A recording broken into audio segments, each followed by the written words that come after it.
Welcome to Sprinkle with Hope podcast with your host, Jason. We are so excited to have Tony Overbay on our show today. We've been trying to collaborate for a while now, Tony, and so we're so excited to have you on our show.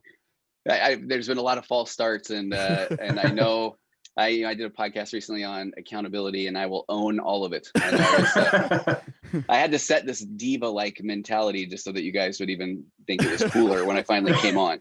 Right. So Yeah, of so course. all part of my persona. That's what it is. There you go. So Tony, just to kind of introduce him a little bit, he's a licensed family and marriage counselor and therapist. And, he has his podcast called The Virtual Couch. So if you get a chance to listen to it, it's amazing. I've listened to quite a few episodes myself. It's really a great podcast if you're looking for something else to tack on to ours. That's right. You guys, you're the number one spot. I can accept that as well, but I would love to be a close number two. Yeah. I don't know about that, but might be reverse. yeah, I think it's the opposite. No, I was telling you guys beforehand, I've really enjoyed your podcast, and the one I don't know when this one will air, but the one that I just heard on Perspective, I really appreciated because as a therapist, you're dealing with people that just want to be heard, and they're trying to get their perspective across, and sometimes they won't even hear the other person's. And so I really liked that. That was good. So how long have you been in the therapist industry? Yeah, so it's been, I always just throw numbers out. I think it's 17 years, 16 years, 17 years. And I'm a very old man. I mean, that's why I joked I have my studio lights on because so that it can make me look young, and then being bald, it kind of hides that too. But I just turned 51. So I had a career in computer software for a decade before going back to school to get my master's in counseling. So, but it's been amazing. So I kind of freak out sometimes to think if I wouldn't have done it, Yeah. Yeah. And what got you interested in this therapy? Yeah. So I really did feel, I know some of these things can sound so cliched, but I felt the call. I was that guy that in the software industry, we did a lot of trade shows. This was back in the 90s and early 2000s.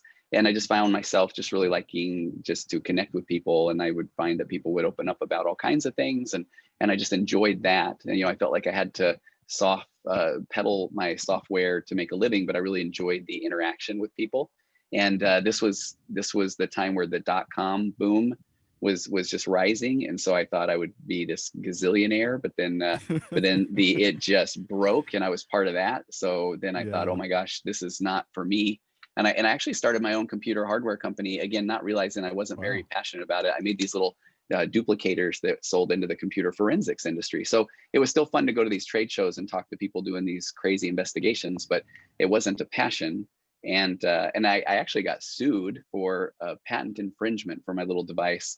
And being just falling off the turnip truck, think the best of everybody kind of guy, I went and got the patent evaluated and turned back to the big company and said, hey, I'm not actually violating your patent. You guys are probably relieved to know that.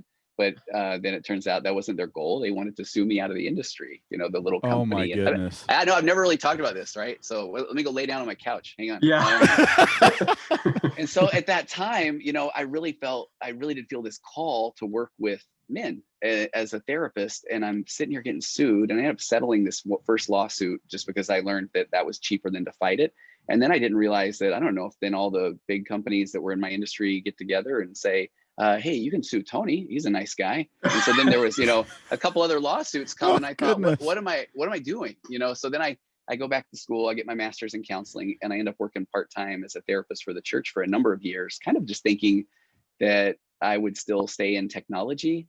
Gotcha. And that would just be my, not even really a side gig, working for the church. I loved it, bless their heart, but it wasn't like I was driving up in a Ferrari or anything. Yeah. And so, but then I just found that the more I was in session, the more I just absolutely loved it. I absolutely just loved the therapy part. And so then that just grew from part-time to going into private practice, to creating programs and podcasts and books. And it's just, I don't know, I feel very fortunate every day from that. That's awesome. Yeah, I love that story. I'm happy that you shared it on our podcast for, that you haven't shared it with others, right? Like that. Well, I think privileged. I've been, okay. Thank you. And I think I've been scared. I mean, I still talk about therapy principles. I mean, I know the PTSD can sometimes be overused or overdiagnosed, but I really did. I was served at my home, and I didn't know how that worked. So it was a Friday, and somebody knocks on the door. They look nice, and they hand me a bunch of paper, and it was a big old thick stack of a lawsuit against me. And it was a Friday at 4:59, and so then you got the whole weekend to just freak out, which I did. And so then I mean, that was 20 years ago or so, and I still, if I see a car in the neighborhood, I just said this to my wife a few weeks ago, and they're just hanging out, I'm giving them the stink eye as I walk by. So I'm thinking, what am I gonna get sued for now? I thought it was a good, So I've never told that story, because sometimes I feel like I do have this, if I don't want to talk about it, because I don't want it to happen again. Hopefully more people don't come after you after coming clean for this. I know, right? Yeah, exactly. No, but that's it does feel good to get that off my chest. And I really felt this call to work with men. I had this odd thing where I just couldn't wait to be a husband and father, even when I was a kid. I don't know what that would, when I look back on that, I realized, not every teenage boy was, fantasizing about being a good dad, And so then once I became a father and a husband, and I really just felt like it was so much fun, and I would then look around me and at a lot of guys that didn't feel that same way. And I think that kind of combined with this not really enjoying what I was doing, that combination just led me to feel this calling. And then and I apologize, this one I have used on a couple other podcasts, so forgive me, but this hack bit I say of where, I want to go work with men in counseling, and then I get into the therapy field and realize, guys don't come to counseling. They don't come to therapy on their own. And which is that working with the church, that's what led to, they kind of handed me faith crisis and pornography addiction, and I didn't know any better. And then those two things have been just amazing things to work with. And so as I'm working with pornography addiction, I find out that, man, just talking about, hey, here's these tools you can use doesn't solve the problem. And I just had this kind of like this inspiration or aha moments over the course of a couple of years of finding that, it was actually people turning to that as a coping mechanism. And then because of why, what are they coping from? And I kind of thought of these voids where they feel like they aren't connected as a husband or as a parent, or to their faith, or to their health, or to their career. And so then I thought, man, okay, we can talk about the pornography stuff, but let's go address all of these areas. And that was crazy, because I went and found a different like evidence-based model for each of those, a couples therapy model. And all of a sudden I realized, couples therapy is okay. And then I find, a parenting approach that I love. And then I think, I could do parenting. And then I find, and so I never thought it would go that way. Like it's all connected. It's crazy. Yeah. And then knowing all those things, then I just, and this was well before my shocking diagnosis of ADD, which you're probably shocked right now to hear, as I go a million miles an hour. But then I realized, okay, and then I just got to I just got to express this stuff. And I had listened to podcasts forever as an ultra runner. And then I just thought I'll do one. And then, and then once I did that, it's just, man, it's just, I just feel so fortunate and very blessed. I didn't think anybody would ever listen. And I got you two and a couple other guys, right? So, I mean, yeah, it's not bad. No, it's not bad at all. So you kind of brought up, our emotions and how we deal with that. So, do you have kind of some insight on how we deal with that? Not only just as men, because we have a lot of women that listen to our podcast as well, but how do we deal with that? As a couple, as a husband and wife, as an individual who. Yeah, that's such a good question. I'll do a tiny tangent, and I promise I'll come back to it, because I feel like, okay, so, I was initially trained as a cognitive behavioral therapy therapist, CBT, and CBT is thoughts lead to emotions, and emotions lead to behaviors. And so, and it's great. I mean, I'm working in that field and working with CBT and identifying, when somebody gets nervous about something, instead of really working with that nervousness, we say, well, what are you thinking? And I'm thinking that those people might not like me. And so cognitive behavioral therapy says, well, let's come up with reasons why they might like you. And in theory, that would lead to an emotion that would be happy, and a behavior that would be, I go in there. And so I did that for years, and, you get some success. There's some areas where that really works. But then I went to a training on ACT, which is called acceptance and commitment therapy. And honestly, that changed my whole practice. It changed my, and it has to deal with these emotions. So So what ACT says is, so if somebody's going into a situation and they think, you know, if they're going to go into a meeting and they think everybody turns and look, and I apologize, let me tell a story that I know I've told before, but I think it so illustrates it. And at the No, time I I love did to this, hear. okay, so at the time I did this ACT training, I was working with someone that had grown up very overweight, and they had lost a lot of weight, and they were trying to get into the young single adult scene.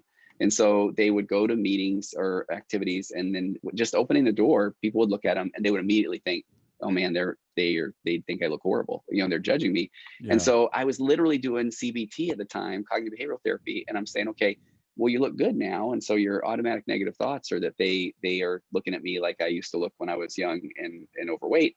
So, but now just think that they're looking at you saying, man, that guy looks good. And he'd lead the session. Yeah, okay, I can do it. And then would come back and then say, so I worked all week on, you know, every time I would think that thought, I would think, or this other thought, and I'm practicing. And he's like, and then I get in that environment and they look at me and they think I look awesome. And he's like, I do not believe that. And then, you know, and then he would retreat, and then would even feel like, then he would come in going, what is wrong with me? Like, there's books, there's tools, I'm paying to see you. And so I'm literally doing an ACT, the acceptance and commitment therapy training at the same time. And ACT says that you have the thoughts and feelings and emotions you have as an individual, because you are human and you are the only version of that individual that walks the face of the earth. So you're the only person that has ever had all of your, and I go into this whole thing all the time. My wife teases me: nature, nurture, birth order, DNA, abandonment, rejection, fears, hopes, dreams. That is all unique to you and me. And so you feel the way you do because you feel the way you do. That's that acceptance. And I loved that. So this guy walks in that room and all of a sudden he thinks everybody's looking at him and making fun of him. And the first thing, instead of going, you know, no, that's just a negative thought, just change it. You say, yeah, I would probably think the same way if I were you. I can't even imagine what that's like to walk in there having grown up, you know, overweight, being made fun of, being teased, thinking you would never lose the weight, thinking you might not even be in a position where you would be seeking love, you know, and you bring all of that into this room. Yeah, I would think that stuff too. Right. And so then what's cool about ACT is then it says, okay, but what's your goal? And he had this goal of connection or goal of relationships.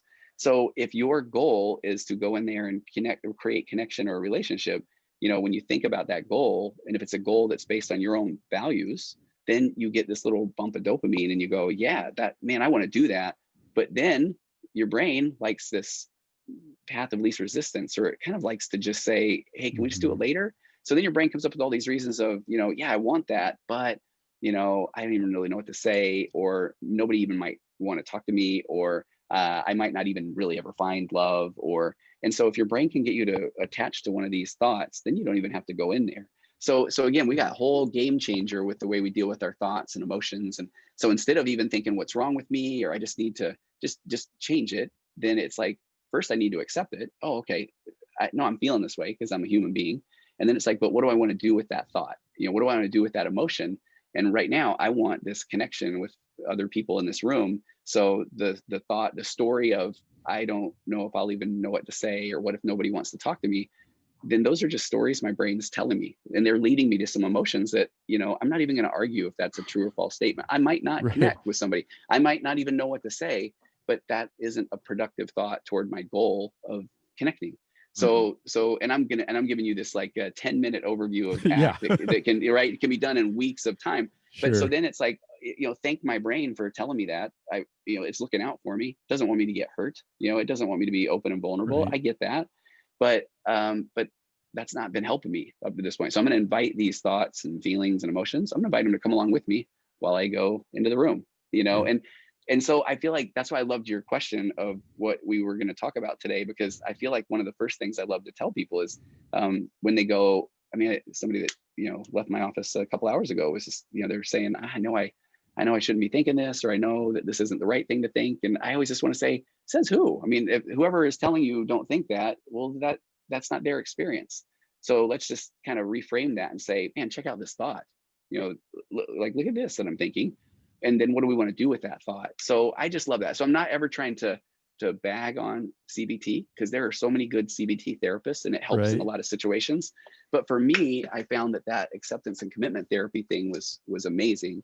So because then I feel like it does set you up in this position where you can start to, when I when I really get in line with what my values are, and one of the cool things is you really recognize that we all kind of have different values based on all these experiences. Yeah. And so if I line up to my value, then, and I start heading toward that, it's normal to have all these thoughts, all these emotions, and because our brain is trying to look out for us. You know, it might be worried that we're going to get hurt, or it might be worried that we may look stupid, or it might be worried of all these things. And so I love this concept with acceptance of saying, oh yeah, no, I am feeling that. Like that's check that out. Not a, why do I keep thinking that? Or, Yeah. you know, and that becomes empowering. And then the more you move toward this value-based goal and learn how to recognize, oh, these are just thoughts. I have tons of them. So why am I giving these particular ones the energy? You know, how about I give the ones of where, how about you keep moving forward? Or, you know, or if so, you know, and it just becomes this total game changer, because the acceptance piece is incredible. You know, when somebody's saying, well, you don't really want to do that, do you? You know, instead of like, I don't know, maybe I don't, it's like, oh, no, I really don't. You know, it becomes just empowering. And so that's kind of my first thought when we were talking about what do you do with these emotions and stuff, is acknowledge them, recognize them. And I even say, thank your brain for them. I mean, and I know I'm talking a million miles an hour, but you know, but I love this concept. Okay, good. So I'll go.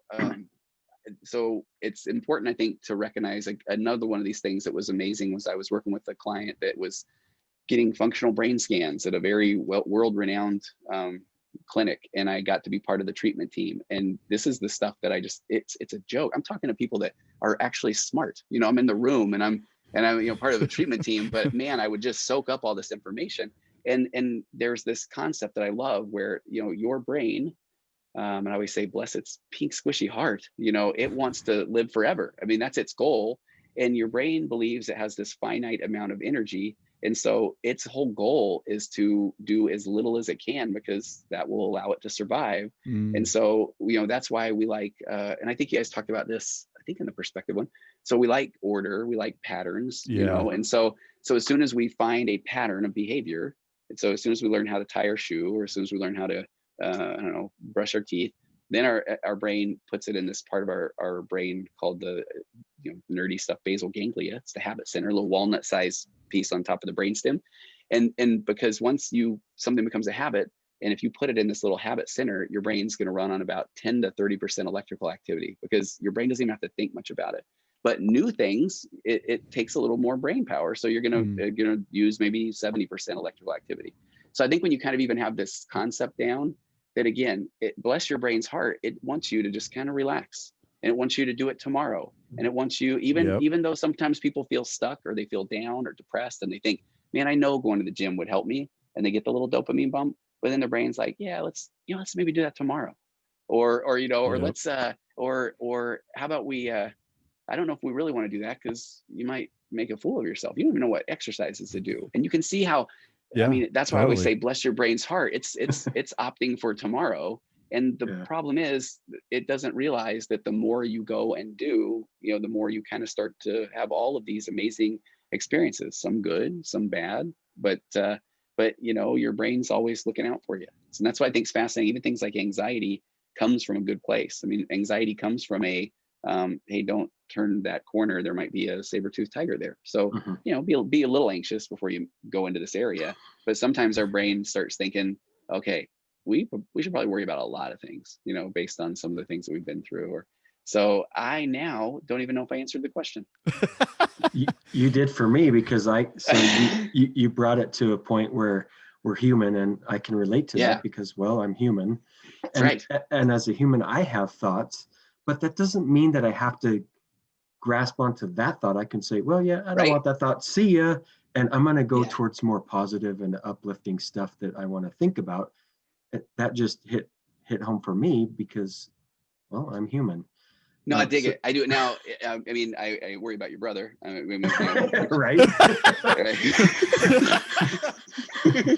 But I mean, but yeah, I mean, human. But what I love about what you're saying there too is, and I really need to come up with a cooler term for this one, because it is super. One of my friends tells me, enough with the psychobabble, but psychological reactance. Like this is a game changer, and I just learned this one last year. You know, I love that. Again, right? So Yeah, even telling your such a brain, great don't think concept. this. Yeah. So it's the instant negative reaction of being told what to do. And I believe it's agency really at the core. Yeah.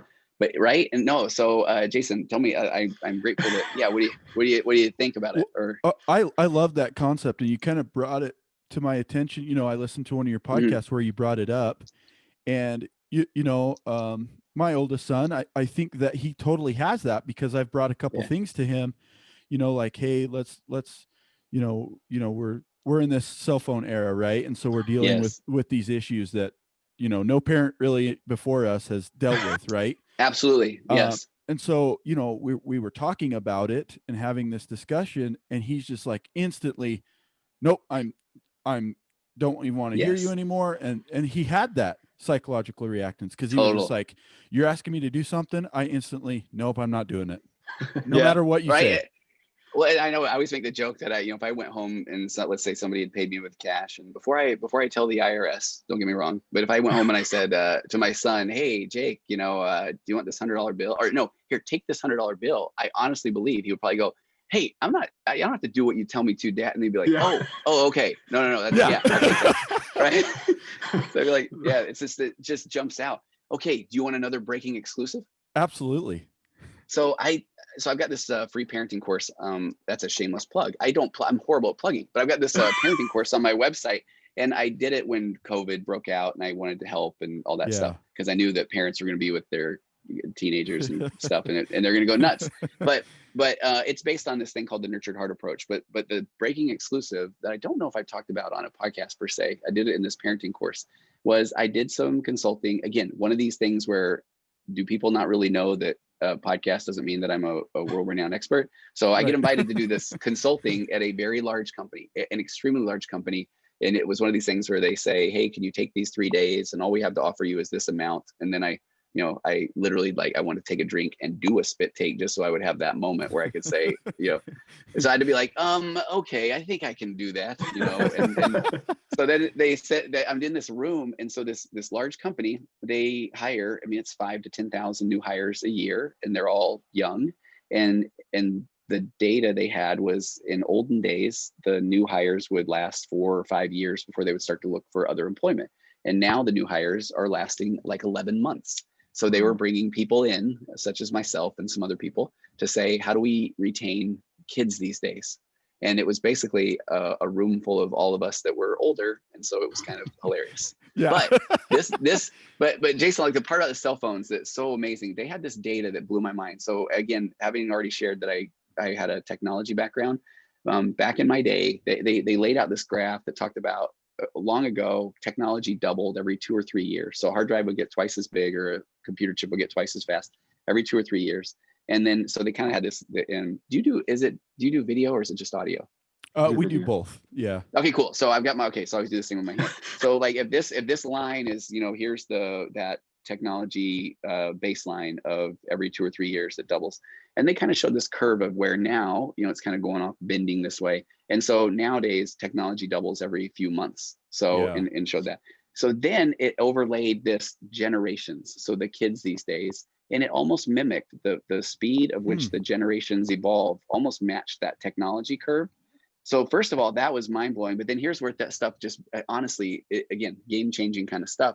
They kind of talked about, so then if we go to my parents, when I talk to my parents, so if they're the baseline, they're this line, and they're talking about, in my day, I listened to records, and I'm saying, oh, I listen to CDs. I'm barely off of that. I know what they're talking about. But now if you put us as the baseline, we're talking about CDs. And now you've got that technology or generational curve. Kids are way over here. So now if we're saying, I used to listen to CDs, they don't even, it's not even that they don't understand. They don't care, Yeah. And so, and that was significant to me. So when we're saying, I used to play outside, I didn't have a cell phone. It's not like they're going, oh man, that sounds really cool. They don't even hear it, Yeah. And so we're in this training. And so there was an example of, okay, people need to sign up for healthcare by, let's say, November 1st. And 10 years ago, 99% of people did. And now last year, the new hires, 60% did.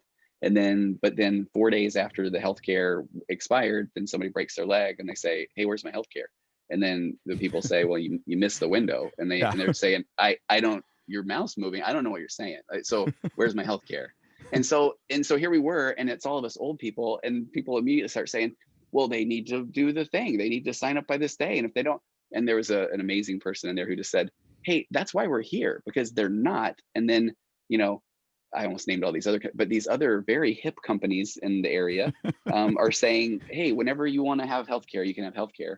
And if you want to work from home, now you can work from home. If you want to work in your pajamas, that'd be great. And once we hire you, if you want to take a look at other jobs, if you want to work in the cafeteria instead of being a software engineer, whatever you feel like. And then this company, bless their heart, was saying, no, this is the way we do it. Yeah. But they're losing. And I felt like that was so indicative of almost modern day parenting, where, and I'm not saying that means we need to, wear like crazy jeans and start doing whatever.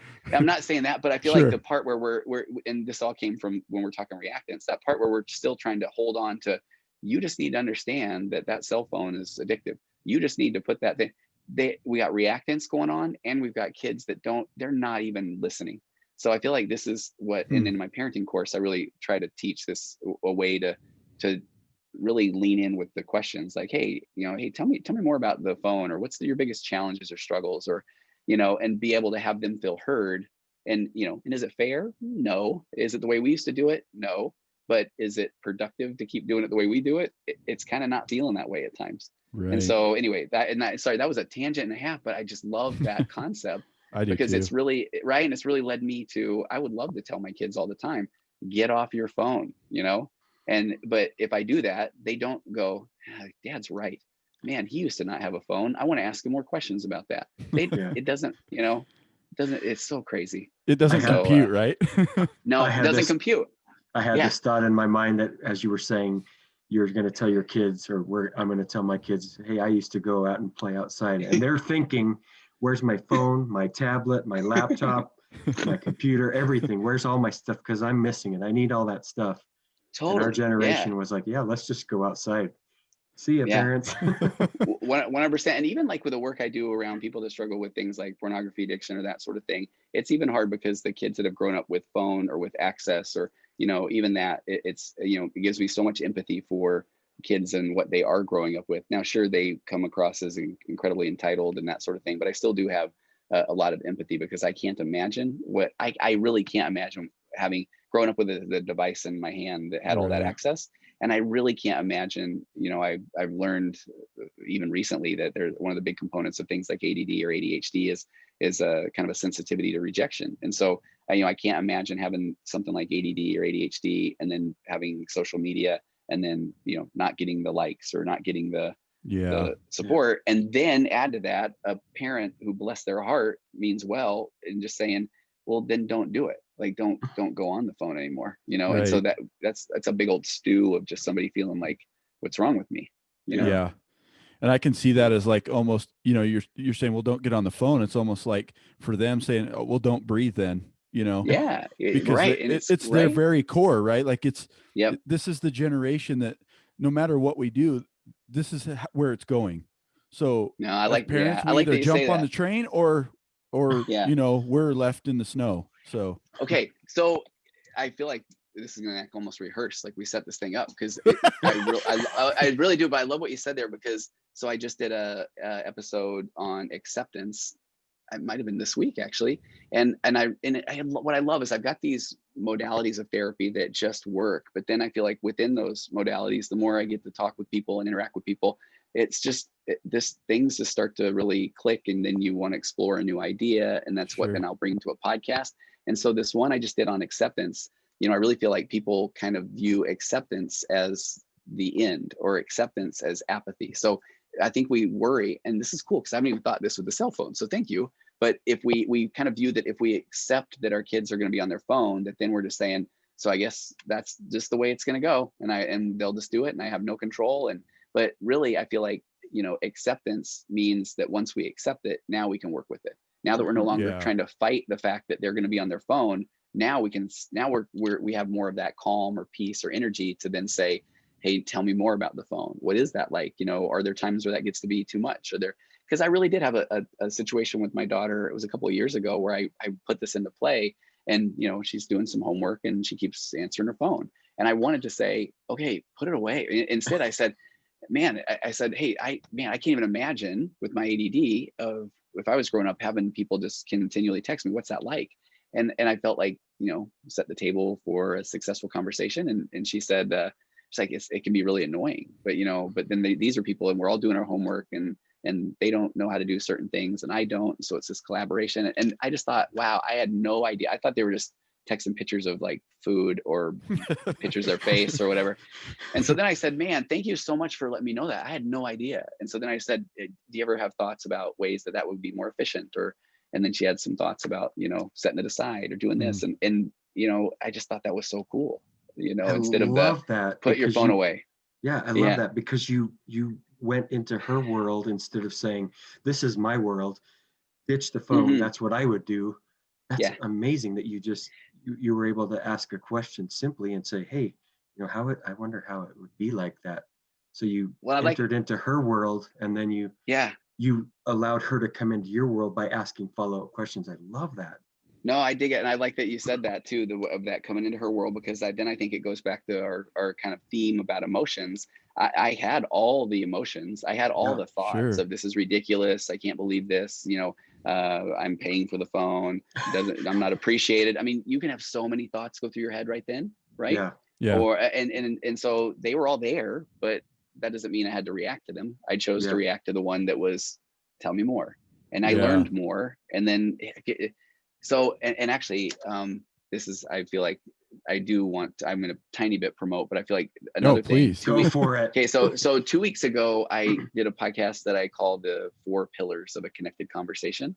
And this one, I have to tell you, I feel, I get more excited about than anything. So I got a marriage course coming out in February, and I'm really excited about it. But I was just telling somebody actually in an email this morning, I've crossed the 1,000 couple mark of working with over 1,000 couples. Wow. And so I really feel like this, my course is going to be based on emotionally focused therapy, this model called EFT.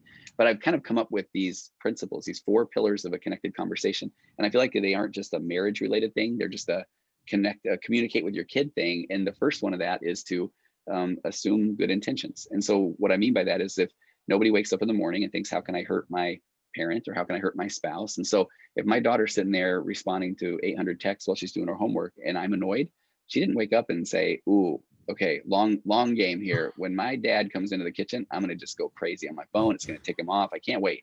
They don't do that. So, or if your kid comes in and they're upset, or if your wife is withdrawn, that first pillar of assuming good intentions lets you lean in with a little more empathy. And then the second one I talk about is, is you just can't you can't put off that vibe of, I don't believe you or you're wrong. And I think that's so significant. So, and that's why, and I thought about this, Shane, when you were saying coming into her world, because it's like, I wanted to go in there and say, okay, but you're wrong. Like you cannot be efficient with your phone. Yeah. But if I say that, the conversation is done. Yeah, it's over. And so right. So then that leads to pillar number 3, which is the questions before comments. So, because I think a lot of times people still want to say, they want to make sure they're heard. Like I think a lot of dads right then probably would have said, okay, let me just be honest. I want to take your phone and throw it in the pool, and I want to ground you, and I want to tell you that you can't. But with that said, let me hear what you're going through. And then are they going to say a word? No, right? Yeah. So the questions before comments is imperative, because that's where I got to find out oh my gosh, they're actually scheduled working on homework together and they help each other. I didn't know kids know how to do that these days. Yeah. and then the fourth pillar, and because then if you question first before comment, you're probably going to have a different set of comments, which I certainly did. Sure. And then the fourth one that I think is so important, the final pillar is, it's basically kind of staying present or leaning into the conversation. And what I mean by that is a lot of times we might assume good intentions. We might say, okay, I may think that I don't believe them, but I'm not going to say it. I'm going to say, tell me more. But then when they start saying, you don't get it, Dad, you didn't grow up with a phone, you didn't whatever, then we often go, okay, no, fine. I guess I'm the world's worst dad, or, okay, well, don't worry about me. I only work all the time and pay for everything, but you go ahead and just, text everything. We go into this victim mode where because then we want the person to come rescue us. And then, I would, in that scenario, it would be the dad wanting the daughter to say, I really do appreciate it. And then I'd be like, okay, well, that's right. And it's not helpful. No, it's not. So this, right. So this course that I created is all based on kind of those working from a framework, because then that gets you to productive conversation. And it also, then you are going to have emotions, and they are perfectly fine, which kind of goes along with how we started today. Yeah. So no, thanks for letting me share that. We appreciate that you're self-promoting. We're going to give you the opportunity to do even more. So Tony, how do our listeners get a hold of you? How do you want them to reach you? Yeah. So, I mean, just, I appreciate the podcast. It's so fun. It's called The Virtual Couch, and my website is tonyoverbay.com. And I do have my, my free parenting course on there. I've got a pornography, a recovery course that I've had for a long time called The Path Back. And I just revamped that. And the fun thing that I'm doing there is I've introduced weekly group calls, and that's actually been really fun. I think, and here's me, I'm gonna be super vulnerable. You know, I hesitated from doing that for so long because there was this part of me that worried that nobody would show up, you know, and it's so funny to think of those things and how they would hold us back. And then I had to practice my own stuff of this value-based goal of wanting to provide knowledge, or wanting to create this group of where men can talk about issues, and so then the but nobody will show up becomes a story my brain's trying to hook me to. If I believe that, then I don't have to do the uncomfortable thing of starting the group. And the group has been amazing. And then speaking of groups, I also, and this, man, we've talked about a lot of stuff today, but I also do a lot with, I work with a lot of women who are in relationships with men who have narcissistic tendencies, so I've got a private group that for women that are in those kind of relationships. And that's a real thriving group where people are kind of feeling heard and sharing some stories there. And then this marriage course that's coming out. So just a lot of stuff. I don't know, I just have a good time. And I'm horrible about the social media stuff because I am an old man, but you know, you can go to Instagram at Virtual Couch, and I try to do more with that. But okay, I don't know, that was fun. I really enjoy like just getting to go all over the place. So that was fun. Yeah, that's awesome. So we have two final questions for you, all right, Tony. And me and Shane have dubbed this the double down dose. Jason's going to start with you, and I'm going to finish you off. I'm ready. So I'm nervous. The double down dose. The first part of it is, what is your definition of hope? Oh, I just got the chills. Don't you wish at this point, like, don't you wish I wish I had hair, because I feel like it your hair would be, because I felt it. Yeah. So, I mean, and I'm not saying I think about this all the time, but I just got hit with this wave of, as we're talking about all these things, and we talked about the career change, as we talked about, you know, learning how to relate to our thoughts and not beating ourselves up about things, and feeling human.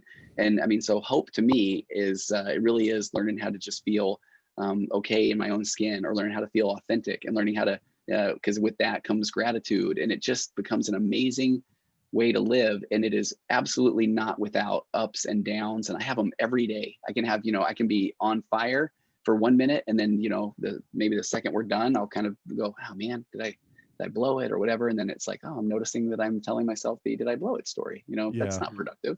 So get myself back to centered. So hope to me is just this finding yourself and authentic, and going after the things that are important to you, and learning how to, get kind of rid of the things that people tell you you're supposed to feel, or that sort of thing. And so, yeah.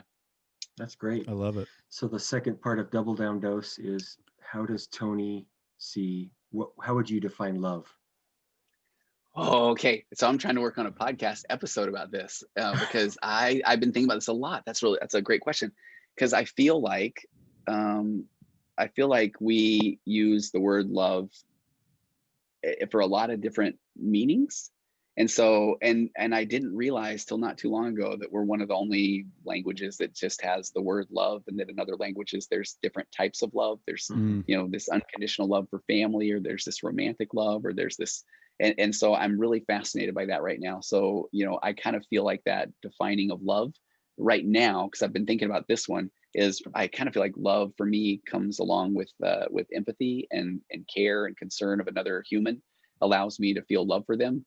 And I do often say, and it's going to sound maybe arrogant or egotistical or that sort of thing, but thanks to this career, which I'm so grateful to felt called to, and then to take the leap, I really sometimes say that my I take offense button is broken, and my oh my gosh meter is flatlined, because I'm just so grateful that people come into my office and have a safe place to talk about things. And I'm not going to lie, I hear things every day that I mean, people wouldn't ever talk about. And that if I told you now, you would think, what? You know, people do what? Yeah. And it's just, I'm so to the point over the years now where I'm just so grateful that people are willing to do that. And I feel like that kind of is what I feel of love. So, you know, I really do feel like it's led to this kind of unconditional love of mankind, even the super annoying people. But then there's that, you know, love that I have for my family that is just insane, that I never knew. You know, I've been married 30 years. I had no idea what the difference of love would feel like there to now. And I mean, I know we're almost out of time, but I did a podcast on these levels of intimacy where, you know, we've got verbal intimacy and then emotional intimacy, and that leads to cognitive and intellectual intimacy, which leads to spiritual intimacy, but then that leads to physical intimacy. And so we often get that backwards, where we think that our relationships are based off of physical. Yeah. And I feel like when you really kind of learn those levels of intimacy and just really embrace the verbal and emotional intimacy, that just leads to a whole other world kind of love, where when people just feel like it's based off of the physical, there's never going to quite be a balance. You know, there's going to be the ups and downs. And so I feel like that as well has just caused me to just have this insane, tremendous love for, you know, again, mankind in a sense, and then, but my family, because those are my safe people. That's awesome.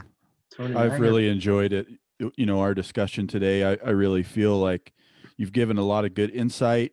I mean, you've packed probably 20 of your episodes into our one. Yeah.